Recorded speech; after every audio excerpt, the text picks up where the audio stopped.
మతం అనేది ఖచ్చితంగా ఇస్లామే, దైవ గ్రంథం అని అంటే అది ఖురానే, దేవుడు అంటే కంపల్సరీ అది అల్లానే. ఈయన ఎటు తిప్పినా అటే తీసుకుపోతాడు అని చెప్తాడు. దానికి మీరు ఏ రకంగా ఆన్సర్ ఇస్తారని దయచేసి మీరు అడిగిన అపోహ ప్రజల్లో ఉంది, ఇది నేను ఒప్పుకుంటాను. ఎందుకంటే ఇక్కడ స్పష్టంగా ఏంటంటే ఇప్పుడు నన్ను అడిగారు కాబట్టి నా స్టేట్మెంట్ నేను చెప్పేస్తాను.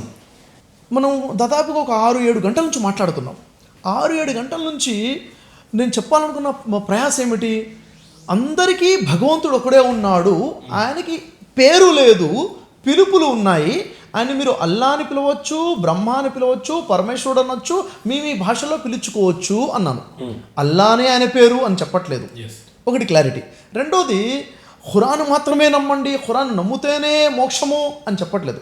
ఖురాన్ మానవుని సంస్కరించడం కోసం వచ్చింది, సంస్కరించుకోండి, మీ క్యారెక్టర్ని బిల్డ్ చేసుకోండి అని మీ వాక్యాలు కూడా మీకు చదివి వినిపించారు, అవునా లేదా? కాబట్టి ఇస్లామే మార్గము అంటే ఇస్లాం అనేది అరబ్బీ భాష, అది తెలుగులోకి మారుస్తే సమ్మతించుకోవడము, మంచిని యాక్సెప్ట్ చేయడము, చెడు నుండి మంచి దూరంగా ఉండడము అని చెప్తున్నాను. క్లియర్గా చెప్పంటే అరబ్బీ భాషలో అల్లా అంటున్నారు, అరబ్బీ భాషలో ఇస్లాం అంటున్నారు. కానీ మనం తెలుగులో మాట్లాడుకున్నప్పుడు మనం ధర్మ ప్రకారంగా బతకాలి, మనల్ని పుట్టించిన పరమేశ్వరుడు చూస్తున్నాడు, వింటున్నాడు అన్న స్పృహతో జీవితం గడపాలి అనేది నేను చెప్తాను. ఎందుకంటే నేను ఇప్పటివరకు సార్ గత 7-8 సంవత్సరాల నుంచి అనేక కాలేజెస్కి, అనేక ఇన్స్టిట్యూట్స్కి, అనేక యూనివర్సిటీస్కి వెళ్ళి ఇప్పటివరకు కొన్ని థౌజండ్స్ ఆఫ్ ఈవెంట్ చేస్తున్నాను కొన్ని సంవత్సరాల నుంచి. ఎక్కడైనా ఎందుకు పిలుస్తున్నా చెప్పండి, నా ఈవెంట్ ఆర్గనైజర్స్ 99% నా హిందూ సోదరులే. ఎవరో 1% 100 ప్రోగ్రాంలు జరిగితే ఒక్క ముస్లింలను పిలుస్తారేమో, అంతే. 99% ఎందుకు పిలుస్తున్నారు? ఆ బ్రదర్ షఫీ వస్తే తల్లిదండ్రి విలువ గురించి మాట్లాడతాడు, మనిషి వాల్యూస్. నేను చూడండి, నిన్న ఫర్ ఎస్టర్డే నేను హాలియా వెళ్ళాను. హాలియా ఎక్కడ సార్? మిర్యాలగూడ నల్గొండకి మధ్యలో హాలియా ఉంటుంది. చాలా చక్కటిగా ఒక స్కూల్ వాళ్ళు ఇన్విటేషన్ ఇచ్చారు. మాట్లాడిన తర్వాత నేను చెప్పిన కొన్ని మంచి మాటలే చెప్పాను, ఎలా బతకాలి, ఎలా బతకూడదు. అక్కడ ప్రజలు కళ్ళ నుంచి నీళ్లు కారిపోతున్నాయి. అంటే నాకు అంత ఈ 4 మంచి మాటలు కూడా చెప్పేవాళ్ళు లేకుండా పోయారే, సమాజంలో మంచి చెప్పేవాళ్ళు లేకుండా పోయారే అన్న బాధ. అంటే ప్రజలకి మంచి చెప్తున్నాం కాబట్టి పిలుస్తున్నారు కదా. మీరు మతాలు వదిలిపెట్టండి అని చెప్తున్నాను, ధర్మాన్ని అర్థం చేసుకోండి. ధర్మం ఏమిటి? నీతిగా బతకండి, మానవత్వంతో బతకండి, మానవ సేవ మాధవ సేవ. పైన ఉన్న పరమేశ్వరుడు చూస్తున్నాడు, వింటున్నాడు, నీతిమంతులుగా మారి జీవితం గడపండి. ఇది నేను చెప్పాలనుకున్న సందేశం. ఆయన భయపడండి, అహంకారం ఉండొద్దు. అహంకారం ఉన్నవాడు మోక్షాన్ని పొందలేడు. అహం మమా 2 విషయాలు ఉన్నాయి. నేను, నాది అన్నవాడు స్వర్గంలోకి వెళ్ళలేడు, మోక్షాన్ని పొందలేడు. ఎందుకని?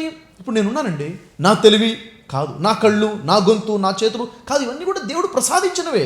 దేవుడు ఇవ్వకపోతే నాది ఏం కాదు కదా. కాబట్టి నాది ఏదీ లేదు అన్న నిరహంకారంగా మనిషి ఎప్పుడైతే ఉంటాడో అప్పుడు నిజంగా తన మోక్షాన్ని పొందడానికి అర్హుడవుతాడు. నేను నెక్స్ట్ అడగబోయే ప్రశ్న సార్, చాలా బాధతో, వేదనతో, ప్రయాసతో అడుగుతున్న ప్రశ్న ఇది. మనుషులలో రాజకీయాలు ఎక్కువైపోయినాయి, బార్డర్స్ ఎక్కువైపోయినాయి. ఆ దేశాలలో మధ్యలో ఇప్పటికి కూడా అవి నడుస్తూనే ఉన్నాయి. ఇప్పుడు ఒక మహేందర్, ఒక బ్రదర్ షఫీ కూర్చొని మాట్లాడినంత మాత్రాన్ని ఏం మారిపోతుందో తెలియదు. ఇది కేవలం మీడియా కాబట్టి, ఇది వారధి కాబట్టి, ప్లాట్ఫామ్ కాబట్టి పాపం మీరు ఇంత టైం తీసుకొని వచ్చారు. నేను అడుగుతున్నా, మన చర్చ నిజంగానే నేను ఏమనుకున్నాను అని అంటే, మన ఏపీ తెలంగాణలో వరకైనా మతం లేకుండా హ్యాపీగా ఉండాలి అని అంటే 2 జరగగలవా? నేను ఓపెన్గా మిమ్మల్ని అడుగుతున్నా. చెప్పండి. ముస్లిం సోదరులు ఏనాటికి గుళ్ళల్లోకి వచ్చి ప్రసాదాలు తిన్నది నేను చూడలేదు. నేనైతే దర్గాకు, నేనని నా విషయం అవసరం లేదు, కానీ మీరు ఒప్పుకుంటారు హానెస్ట్గా, హిందువులు అనేక చోట్ల వెళ్ళారు, హాలీలు తిన్నారు, ఇఫ్తార్లు తిన్నారు, కానీ పాపం వాళ్ళు రారు. ఈ కేవలం ఇస్లాం సోదరులలో మత తాదస్యం ఎక్కువ ఉంది అని అనిపించింది. రెండోది, మన వాళ్ళు కూడా బోధించారు, మూఢనమ్మకాలు అయితే అసలు ఏంటంటే అన్నీ ఉన్నాయి.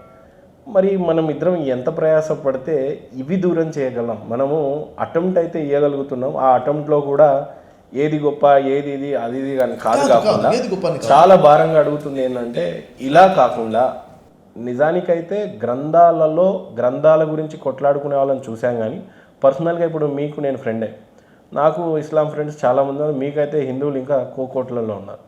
ఇక్కడ గొడవలు అవ్వట్లేదు లేదు, కానీ గొడవలు చేసే వాళ్ళు కొంతమందే ఉన్నారు, కొంతమంది చేపిస్తున్నారు. రైట్. ఎవరు చేపిస్తున్నారో చెప్పేస్తాను. ఇక్కడ ఎవరైతే దేశాన్ని దోచుకుంటున్నారో వారి దోపిడీ ప్రజల దృష్టిలో పడకుండా ఉండడానికి, ప్రజల దృష్టి మళ్లించడం కోసం మత చిచ్చులు పెడతారు. ఇది సార్ పర్పస్. అనాది నుండి జరిగేది ఇదే. ఓకే. అనాది నుండి కూడా మత చిచ్చులు పెడితే ఉంటే దేశాన్ని దోచుకునేవారే. వారు ఎవరై ఉంటారు? రాజకీయ నాయకులు. ఈ పార్టీ ఆ పార్టీ అని చెప్పను, అందరూ దొంగలే. రాజకీయాల్లో ఉన్నటువంటి వాళ్ళు 90% వ్యక్తులు కూడా స్వలాభం కోసమే ఉన్నారేమో ఒక 10% దేశానికి సేవ చేసేవాళ్ళు. కాబట్టి ఇలాంటి వాళ్ళు ఇప్పుడు మనం ఏం చేయాలి? మనం ఎడ్యుకేట్ చేయాలి. మీరు మహేంద్ర గారు మాట్లాడారు, చాలా జరిగిపోయినాయి కదా సార్.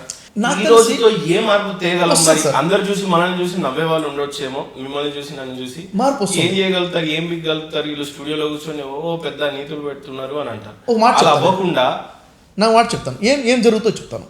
నేను కేవలం ఒక యూట్యూబ్ ఛానల్ పెట్టుకొని కొన్ని సంవత్సరాలు కష్టపడితే కొంతమంది లక్షల మంది చచ్చిపోవాలనుకున్న వాళ్ళు ఈ మాట విని ఒక మోటివేషన్ తీసుకుని ఇన్స్పిరేషన్తో బతికిన వాళ్ళు ఉన్నారు.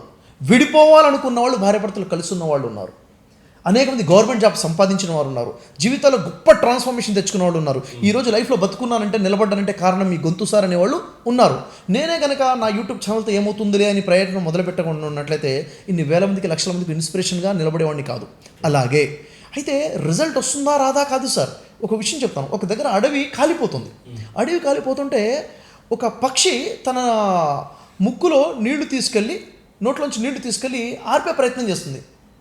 దాన్ని చూసి అడిగేవారు అడుగుతున్నారు, ఏం పక్షి పిచ్చిదానివా ఏంటి, అడవి కాలిపోతుంది, నీ నోరెంత, దాంట్లో పట్టే నీళ్ళంతా, నువ్వు తీసుకెళ్ళి నీళ్లు పోస్తున్నావు ఏంటి అంటే అది సమాధానం చెప్తుంది, రేపు తీర్పు దినం రోజున అగ్గి పెట్టే వాళ్ళలో నువ్వు ఉన్నావా, అగ్గిని ఆర్పే వాళ్ళలో నువ్వు ఉన్నావా, మంట పెట్టే వాళ్ళలో నీ పేరు ఉందా, మంటను ఆర్పే వాళ్ళలో నా పేరు ఉందా అంటే మంటను ఆర్పే వాళ్ళలో నా పేరు ఉండాలి అని ప్రయత్నం చేస్తున్నాను. అది ఆరుతుందో లేదో ఇప్పుడు మీకు కూడా అది అప్రిషియేట్ చేస్తున్నాను మహేందర్ గారు. నిజంగా మీ ఇంటెన్షన్ ఈ మత కల్లోహాలపై అందరూ ఒక ప్లాట్ఫామ్ మీదకి రావాలి అన్న మీ ఇంటెన్షన్ ఉందే, ఖచ్చితంగా దీనికి ప్రతిఫలం అని ఉంటుంది, రిజల్ట్ వస్తుంది. నేను చెప్తున్నాను కదా, ఇప్పుడు మనం చేసే చర్చ మార్కెట్లోకి వెళ్ళిన తర్వాత కొన్ని లక్షల మందిలో సోదరభావం వస్తుంది.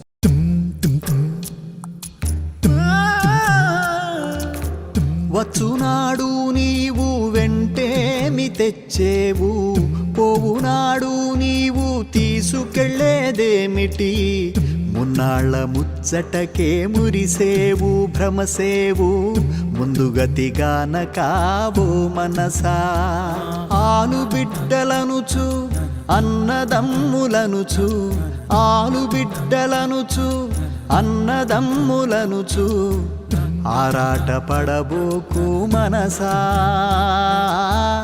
ఆరాట పడబోకు మనసా, వారిని వదిలి నీవు వెళ్ళేటి రోజున, వారిని వదిలి నీవు వెళ్ళేటి రోజున, నీ వెంట ఎవరు రారు మనసా,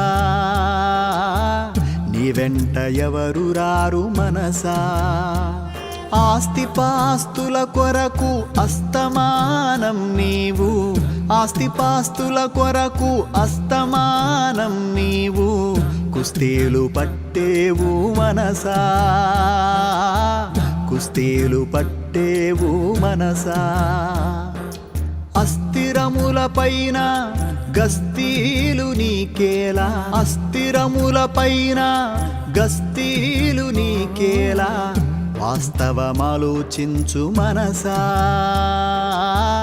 వాస్తవమాలోచించు మనసా, ఊపిరున్నన్నాళ్ళు ఊరిలోని వారు, ఊపిరున్నన్నాళ్ళు ఊరిలోని వారు, మావాడు అంటారు మనసా, మావాడు అంటారు మనసా, ఊపిరిపోగానే భార్యా బిడ్డలు కూడా, ఊపిరిపోగానే భార్యా బిడ్డలు కూడా, నిన్ను తాక జంకుతారు మనసా, నిన్ను తాక జంకుతారు మనసా, నీదన్న దేహమే నిన్ను కాదని పోవు, నీదన్న దేహమే నిన్ను కాదని పోవు, నిదనేదేదికా మనసా, నిదనేదేదికా మనసా, ఎవరిది ఏదీ లేదు, ఏదీ నీతో రాదు, నిజమింతే తెలుసుకో మనసా, నిజమింతే తెలుసుకో మనసా.